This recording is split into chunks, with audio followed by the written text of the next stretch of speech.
और इस समय की बड़ी खबर देहरादून से, जहां पर कैबिनेट मंत्री चंदन रामदास का निधन हो गया। प्रदेश में 3 दिन का राजकीय शोक घोषित किया गया है। 26 से 28 अप्रैल तक राजकीय शोक घोषित किया गया है। सभी कार्यालय, बैंक, कोषागार, उप कोषागार बंद रहेंगे। 26 से 28 अप्रैल तक 3 दिन राजकीय शोक। बागेश्वर में ही अंत्येष्टि के दिन सभी कार्यालय बंद रहेंगे। कैबिनेट मंत्री चंदन रामदास, जो कि कुछ दिनों से बीमार चल रहे थे, कल बागेश्वर पहुंचे थे। अचानक उनकी तबीयत आज दिन में खराब हुई, जिसके बाद उन्हें जिला अस्पताल ले जाया गया, लेकिन उनका निधन हो गया।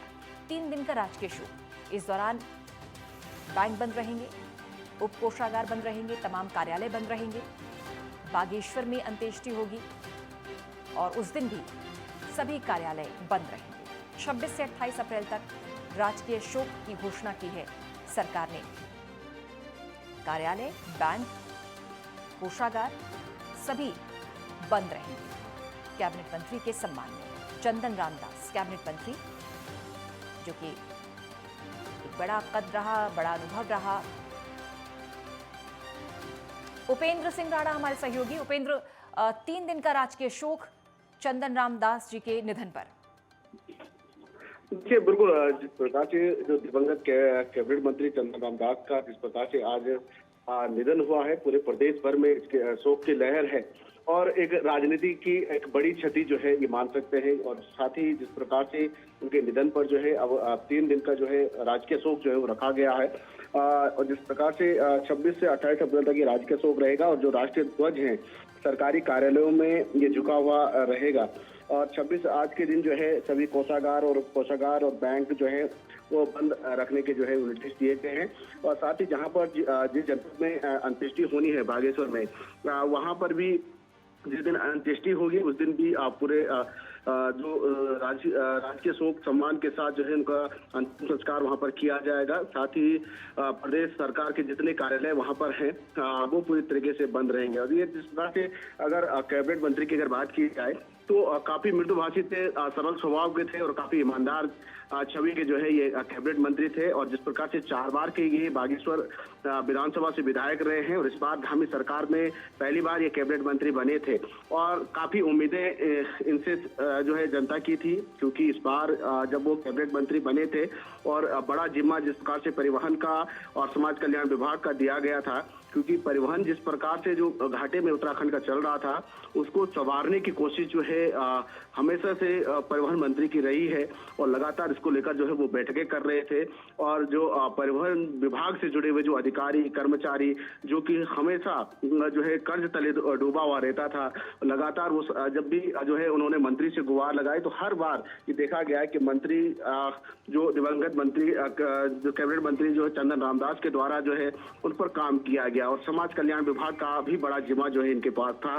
लेकिन आज जिस प्रकार से उनका निधन हुआ, कहीं ना कहीं ये माना जा सकता है कि एक राजनीति का एक बड़ी छवि जो है जिस प्रकार से कह सकते हैं उसका जो है वो उनका आज जो है ये निधन हुआ है। जी उपेंद्र, बड़े पद पर रहने के बावजूद बेहद सरल रहे, सहज रहे और यही उनके व्यक्तित्व को और भी ज्यादा महान बनाता है। बिल्कुल पूजा, बिल्कुल जिस प्रकार से जो है मैं पिछले 10 सालों से जिस प्रकार से जो है काफी करीब से जो है कैबिनेट मंत्री चंदन रामदास जी को जो है वो देख रहा था और इस साल जिस प्रकार से जब चुनाव के समय भी हमारी जब उनसे मुलाकात हुई तो काफी खुश थे और जिस प्रकार से काफी लंबे समय से बीमार भी थे, लेकिन उसके बावजूद वो कहते थे कि बीमारी तो वैसे भी चलती रहेगी, लेकिन उसके बावजूद जो है वो काम के प्रति जो है पूरी तरीके से अडिग थे, पूरी ईमानदारी के साथ जो है वो काम कर रहे थे। और जब इस बार 2022 में जब चुनाव हुआ, जीते और इसके बाद हामी सरकार में पहली बार जब कैबिनेट मंत्री बने तो काफी खुश थे। उन्होंने कहा कि अब समाज के लिए एक बेहतर काम करने की जरूरत है। ये जो ये मंत्री पद जो मिला है ये लालच इस पर किसी प्रकार का नहीं रहेगा, लेकिन उसके बावजूद जो है इस पर काम करना है। और परिवहन विभाग का एक बड़ा जिम्मा, क्योंकि उत्तराखंड में अगर देखा जाए तो जिस प्रकार से रोडवेज की जो बसें के जो कर्मचारी हैं वो जिस प्रकार से कर्ज में डूबे हुए हैं, समय पर उनको वेतन नहीं मिलता था, लेकिन जैसे ही इन्होंने परिवहन विभाग का जिम्मा जिस प्रकार से कैबिनेट के तौर पर जो है सौंपा, उसके बाद जो है उस पर काम किया और आज जो है जो परिवहन विभाग के तमाम जो अधिकारी कर्मचारी वो काफी खुश थे उनके कामकाज को लेकर।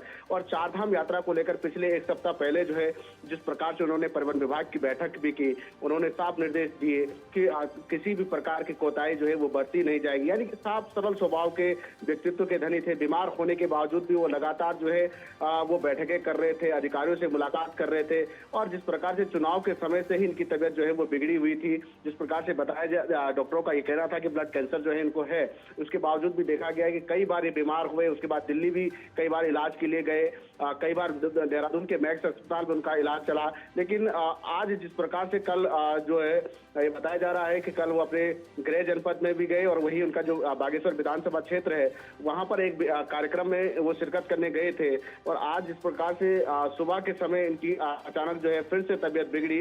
अपने आवास पर ये बैठे हुए थे, वहां पर उनकी तबीयत बिगड़ी, उसके बाद उनको तबीयत बिगड़ने के बाद जिला अस्पताल ले जाया गया, और वहां पर जिस प्रकार से आईसीयू में जैसे ही इनको भर्ती कराया गया और वहीं पर उनका निधन जो है वो हुआ है। आज पूरे प्रदेश में एक राजकीय शोक और राजनीति क्षति जो है आज प्रदेश को हुई है। धन्यवाद आपका उपेंद्र, जानकारी देने के लिए। 3 दिन